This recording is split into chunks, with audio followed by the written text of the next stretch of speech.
তার নাম হচ্ছে ইলেকশন ফিগার। তো আলহামদুলিল্লাহ লক্ষ্মীপুর এই আসনে আমি দেখলাম যে জ্বরের পরিমাণ 107 ডিগ্রি। নির্বাচন তো হয়ে গেছে আলহামদুলিল্লাহ। আমি বক্তৃতা দিয়ে যে পরিমাণ গরম করি, আপনারা আগেই তার চেয়ে বেশি গরম। তো এখন কি আর বলবো।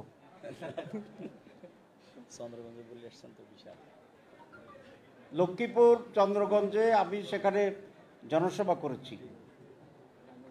আলহামদুলিল্লাহ এত বিশাল জনসভা একটি নির্বাচনী এলাকায় অত্যন্ত বিরল। আমি আপনাদেরকে ধন্যবাদ জানাই, কৃতজ্ঞতা জানাই। আমি যে কাজটি করব, আজকে আপনাদের যে উত্তেজনা নির্বাচনের এই খবরটি সারা বাংলাদেশে নিয়ে যাব ইনশাআল্লাহ। ঠিক আছে। মানুষ একটি কথা তো বলে যে আমরা সবাইকে দেখেছি, এবার জামাতকে দেখব। সবাইকে টেস্ট করছি, এবার জামাতকে টেস্ট করব ইনশাআল্লাহ। লক্ষ্মীপুরের লোকেরা বলে না বলে না বলে।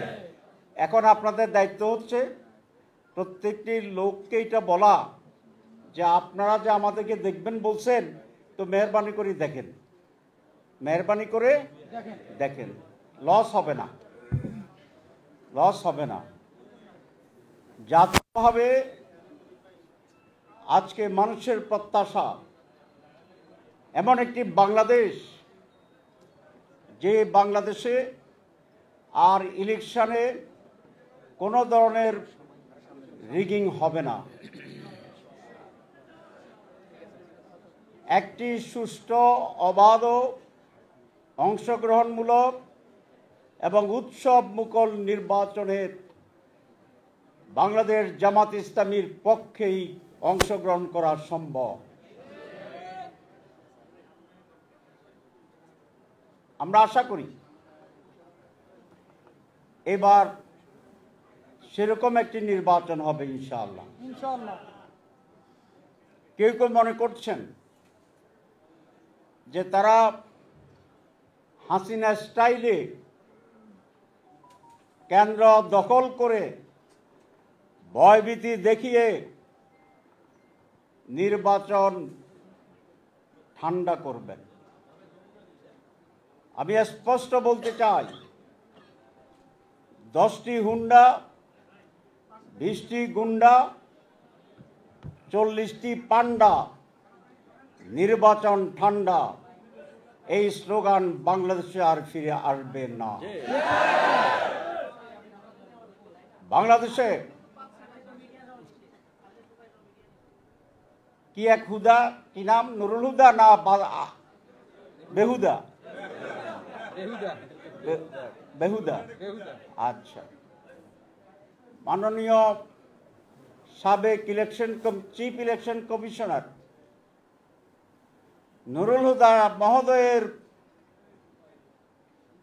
যে সম্বর্ধনা দিয়েছে জনগণ, এরপরে আর কোন চিফ ইলেকশন কমিশনার রাতের ভোটকে দিনে রায় ঘোষণা করবে আমার মনে হয় না।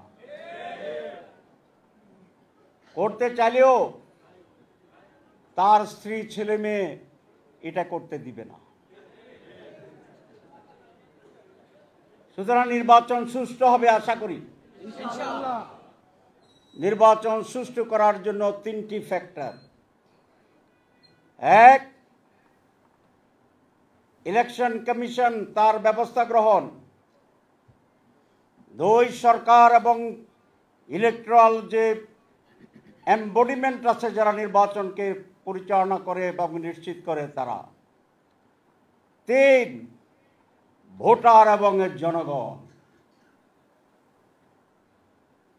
নির্বাচনে যদি ইলেকশন কমিশন দুর্বল হয়, যদি আইন প্রয়োগকারী সংস্থা যথাযথ ভূমিকা পালন না করে, লক্ষ্মীপুরে ভোটার জনগণ হিসাবে নির্বাচনের সকল প্রকার ব্যত্যয় এটা ঠেকানোর দায়িত্ব ভোটার এবং জনগণের। পারবেন?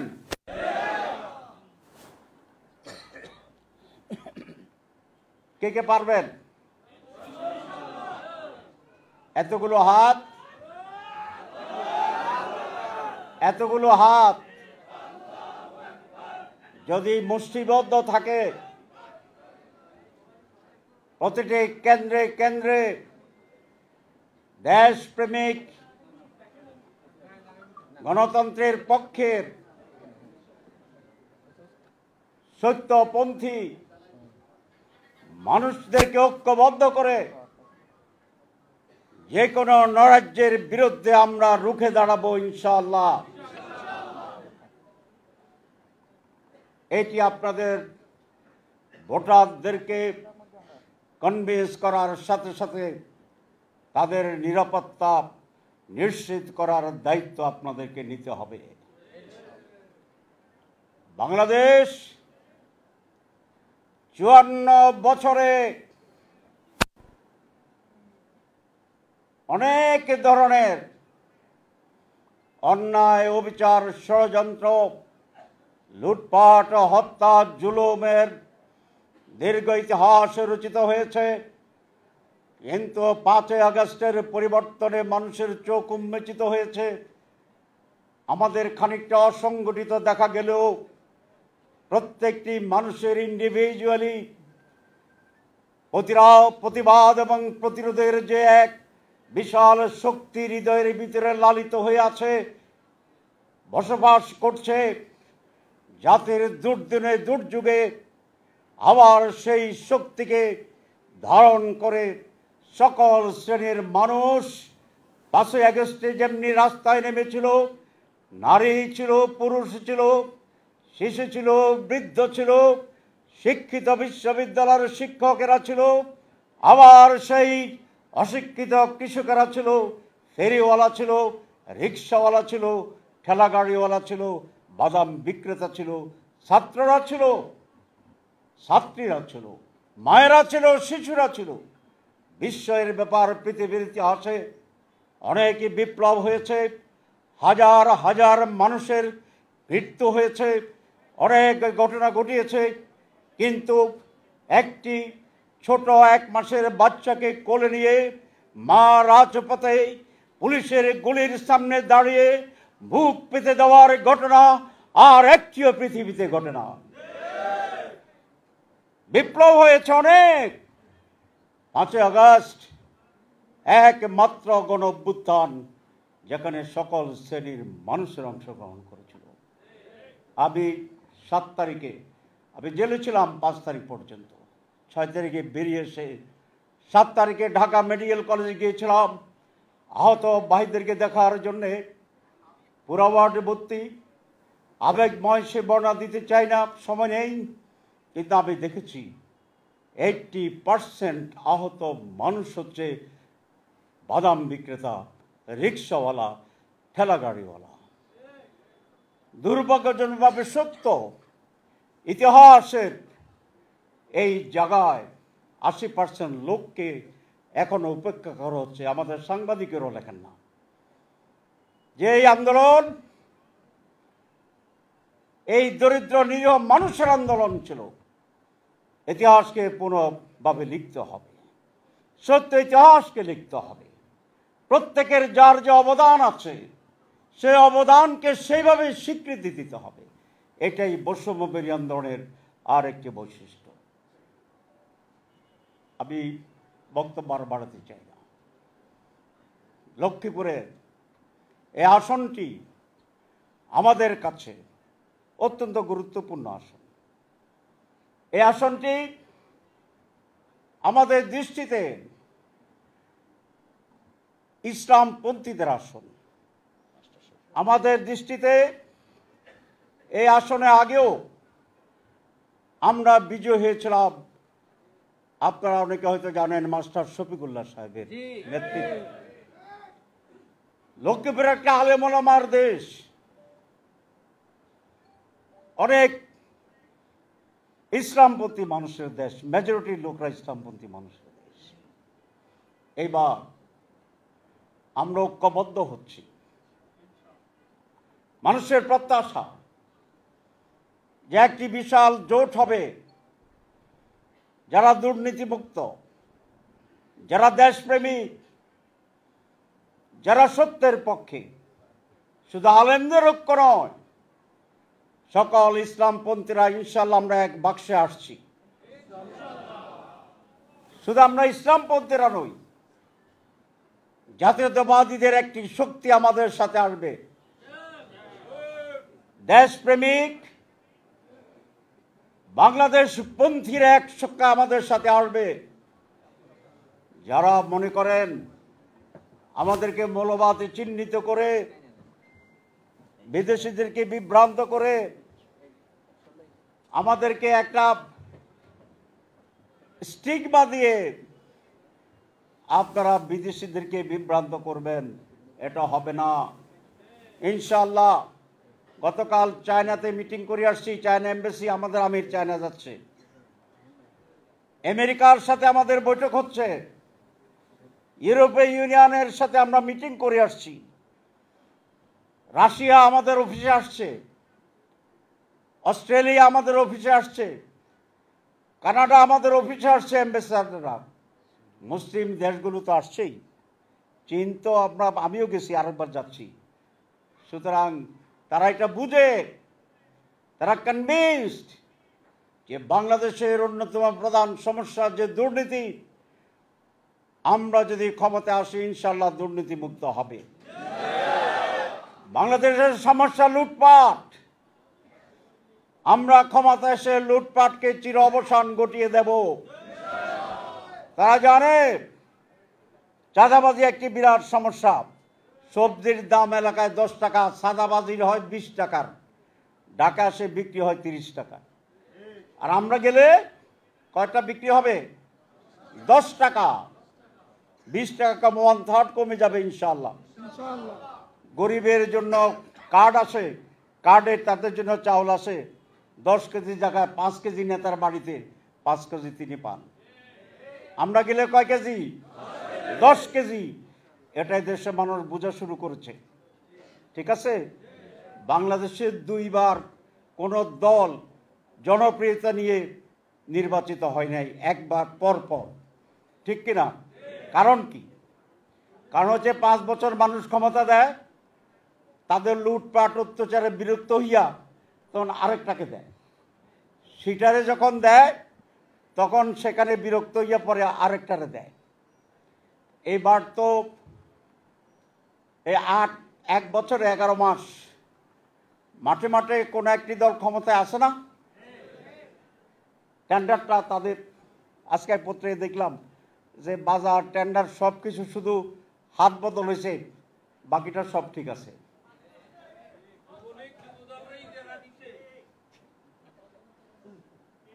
তাহলে এই 1 বছর এই সমস্ত দখল টকলে তো একটা দল ক্ষমতায় আছে, তাহলে এরপরে ক্ষমতা কারা আসবে নির্বাচনে?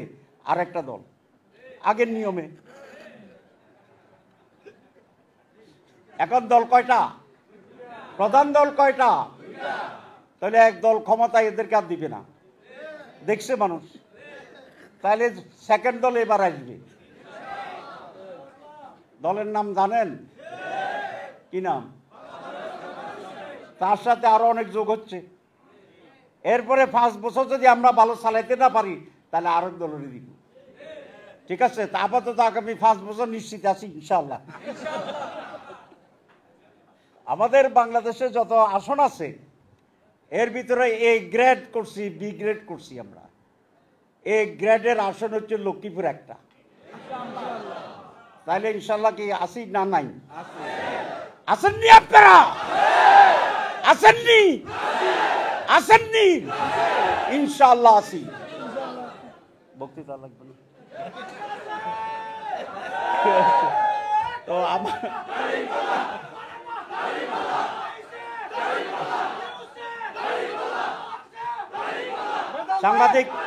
সাংবাদিক ভাইদের জন্য বলি,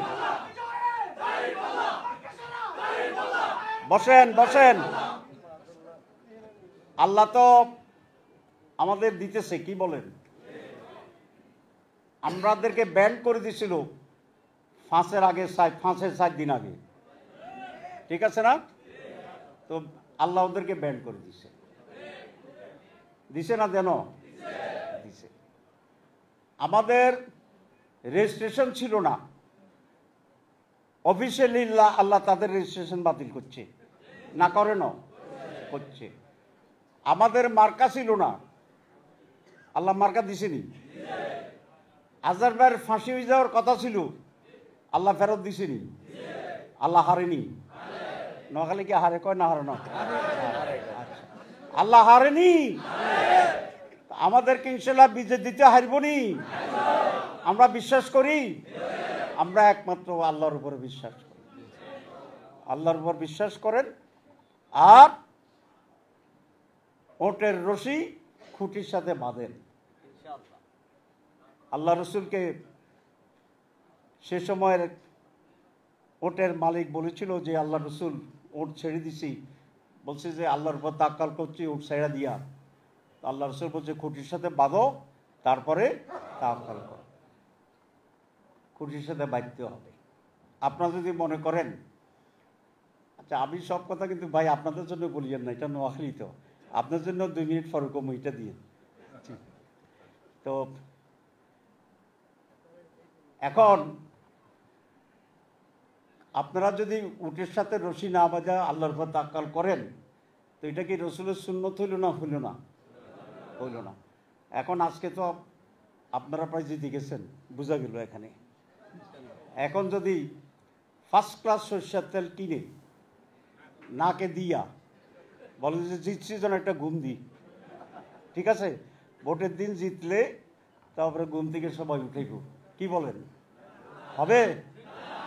এশিয়ান সিটির একটা অ্যাডভার্টাইজমেন্ট মনে পড়ল। সেখানে একটা অ্যাডভার্টাইজমেন্ট ছিল যে যিনি বাপ, তার 2 ছেলে আমেরিকায়, সেখানে জমি কিনছে এশিয়ান সিটি থেকে। তো বাপের সে ফার্স্ট ক্লাস সরষের তেল কিনে 2 ছেলের কাছে পার্সেল করতেছে যে তোমরা এটা নাকি দিয়ে ঘুমাও, এশিয়ান সিটির জমি কিনছি, নিরাপদ, এটা নিয়ে টেনশনের দরকার নাই। দেখছেন আপনারা এরকম? আচ্ছা, তাহলে দেখছেন। কারণ আপনারা কি এটা করবেন যে জিতে গেছি নিরাপদ, এখন ফার্স্ট ক্লাস সরষের তেল কিনে লক্ষ্মীপুরের কর্মীরা ঘুমাইব, কি বলো? কি জিতবেন? কোনো ঘুম নাই।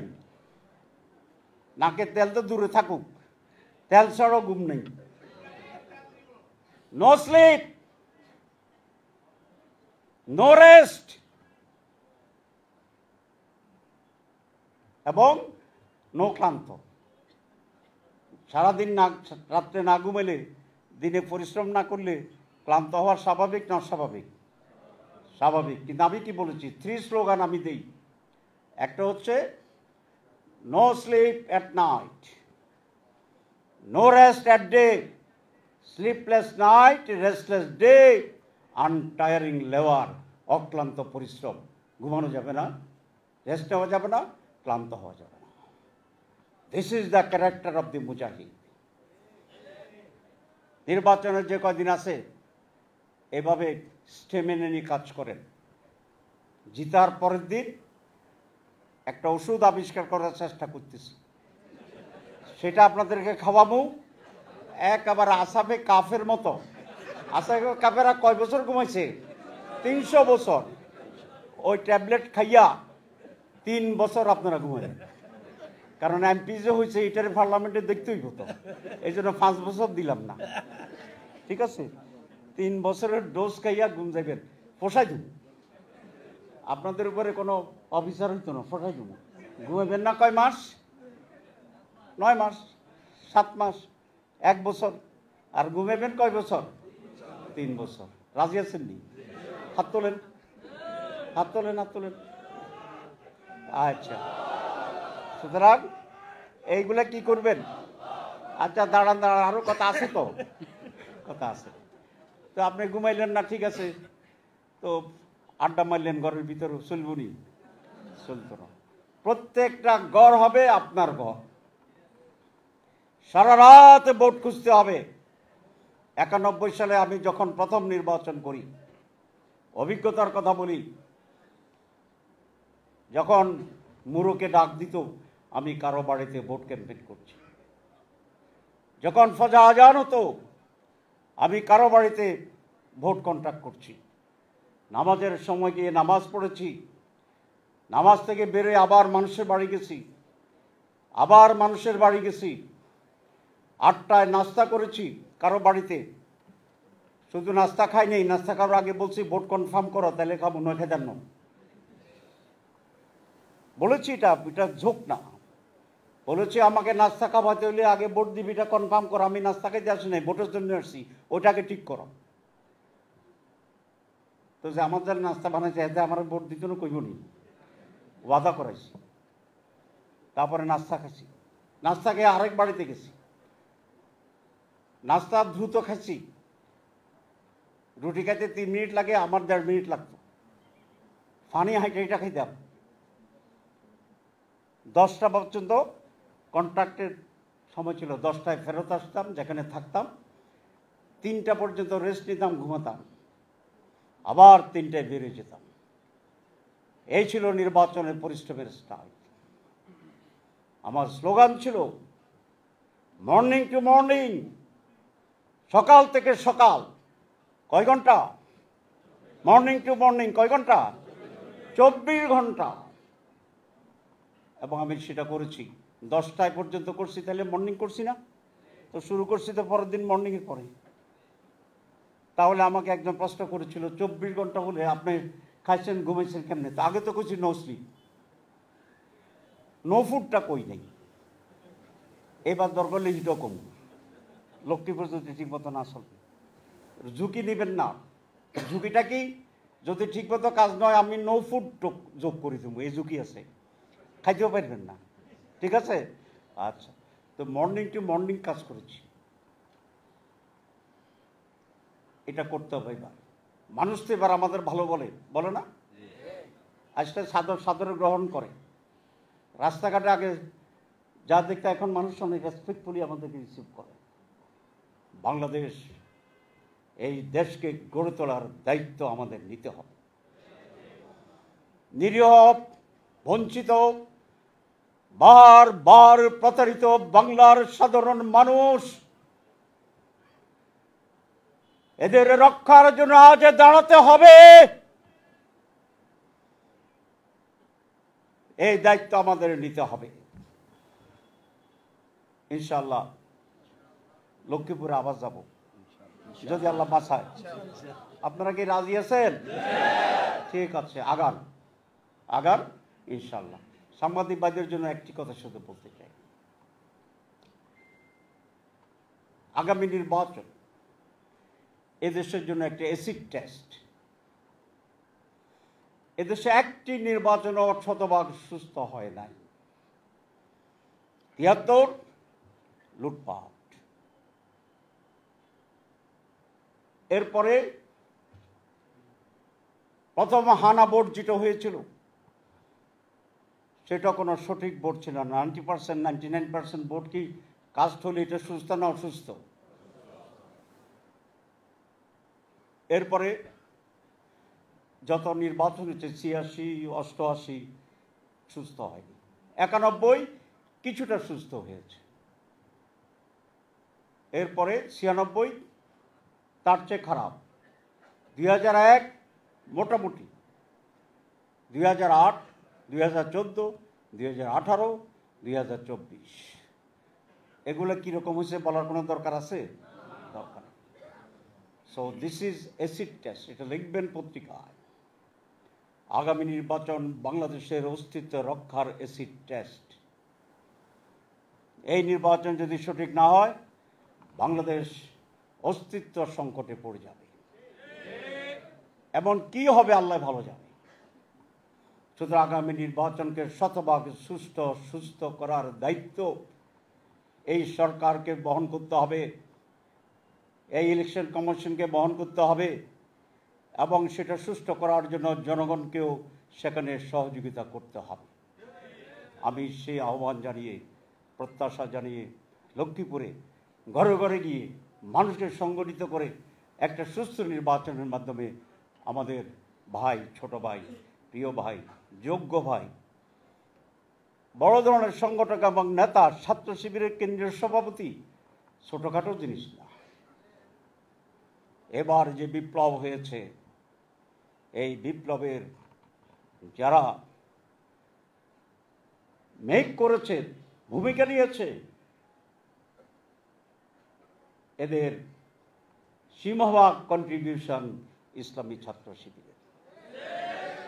শিবিরকে অভিনন্দন জানাই একটি বিশাল কাজের জন্য। এত যোগ্যতার সাথে ভূমিকা নিয়েছে, বিপ্লবের আগে আমাদের বন্ধুরা টেরে পায় নাই যেটা শিবিরের কাজ। শিবির এত এফিসিয়েন্টলি সবাইকে ইনভলভ করার জন্য নিজেকে ঢেকে দিয়ে মূল কাজটা হাসিল করতে পেরেছে। আলহামদুলিল্লাহ, this is the strength of Islamic movement. এই রেজাউল শুধু শিবিরের কেন্দ্রীয় সভাপতি ছিল না,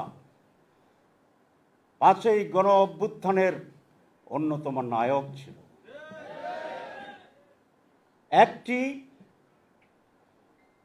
গাইডিং কমিটি ছিল পিছন থেকে গাইড করার জন্য, সেই কমিটির অন্যতম নেতা ছিল রেজাউল করিম। সুতরাং 71-এর স্বাধীনতা যুদ্ধের বয়স তার ছিল না, কিন্তু দ্বিতীয় স্বাধীনতার মুক্তির এই সংগ্রামের শুধু নায়কে নয়, অন্যতম প্রধান নেতৃত্বের দাবিদার তারা। সে যদি আজকে এই জন্য মেডেল দেওয়া হয়, উপাধি দেওয়া হয়, তাহলে সবচেয়ে প্রধান যে উপাধিটি হবে তার একটি পাবে রেজাউল করিম। সুতরাং তাকে একজন ক্যান্ডিডেট ভেবে আপনারা ভোট চাইবেন না, তারা সার্বিকভাবে মেলে ধরবেন, তাকে সার্বিকভাবে মানুষের কাছে পরিচয় তুলে ধরবেন। সবাইকে ধন্যবাদ। আসসালামু আলাইকুম।